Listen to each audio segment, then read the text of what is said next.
Time से तो station पहुंच गए थे, लेकिन मुझे इस बात का डर था कि ज़्यादा भीड़ ना हो, क्योंकि छठ पूजा की वजह से बहुत ही ज़्यादा भीड़ चल रही थी। तो हम पहुंचते स्टेशन और वहां जैसे ही आगे जाते काफ़ी सारे पुलिसमैन थे, तो मुझे लगा नहीं था कि अब ज़्यादा ही भीड़ होगी। वैसे तो हमारी ट्रेन आ चुकी थी, लेकिन 3 ही बज रहे थे, तो अभी तो हमें ट्रेन में जाने नहीं दिया था क्योंकि सफाई हो रही थी। तो हम जल्दी से बैठते हैं ट्रेन में, और अभी तो ट्रेन खुलने में काफ़ी ज़्यादा टाइम है, क्योंकि अभी भी 3:30 हो रहा था। ट्रेन खुलने से 10 मिनट पहले पापा नीचे उतर गए थे, क्योंकि वो नहीं जा रहे थे हमारे साथ, सिर्फ हम चारों भाई बहन और मम्मी।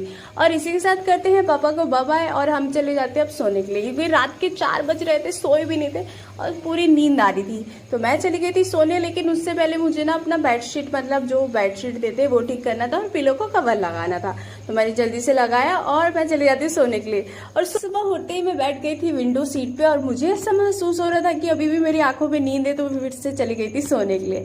और फिर उठती हूँ 10:30 के करीब, और जल्दी से उसके बाद करती हूँ ब्रश, और ब्रश करने के बाद हम खाते हैं ड्राई फ्रूट्स, जो मैंने आपको बताया था पिछले वीडियो में कि हम लेके जा रहे हैं साथ में।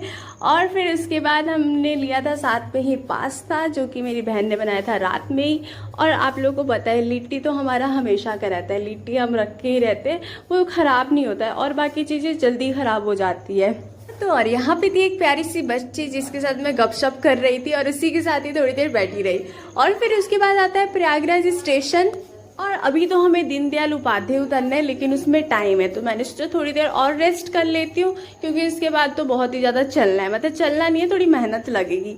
तो वैसे हमारा आ जाता है दीनदयाल उपाध्याय, और वहाँ उतर के हम वेट करते हैं दूसरी ट्रेन के लिए। हमारी दूसरी ट्रेन आने में अभी 1 घंटा था, तो हमें थोड़ी देर स्टेशन पे ही वेट करना पड़ा, और दूसरी ट्रेन में चढ़ के हमने अपने आरा उतरा, और यहाँ हमें मिला सुकून, क्योंकि हमने भाई दूसरी ट्रेन के लिए मेहनत तो करना पड़ा, क्योंकि इतना ईजी नहीं होता है कि एक ट्रेन से बदल के दूसरी ट्रेन में चले जाओ। आने में हमें कम से कम 9 तो बज ही गए थे, तो हमने वहां से जल्दी से लिया ऑटो, और रात भी काफी ज्यादा हो गई थी, गांव का एरिया है, तो यहाँ तो इतना स्ट्रीट लाइट होता भी नहीं है। और यहाँ से चले जाते हैं हम पेट्रोल पंप पे। हम नहीं, ऑटो वाले भैया लेके जाते हैं, क्योंकि कभी भी जब 20 से 30 किलोमीटर का रास्ता हो ना, ट्रैवल करना हो, तो वो पेट्रोल पंप पे जरूरी जाते हैं, ताकि बीच में उनका पेट्रोल खत्म ना हो जाए।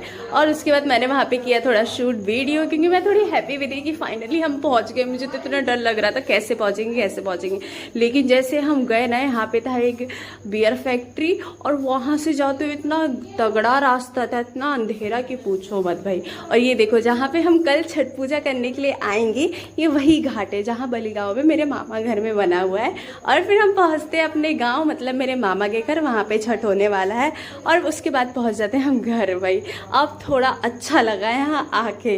और उसके बाद जैसे आप लोग को पता होगा, मतलब बिहारी में ना जब भी जाते हैं तो पैर धोया जाता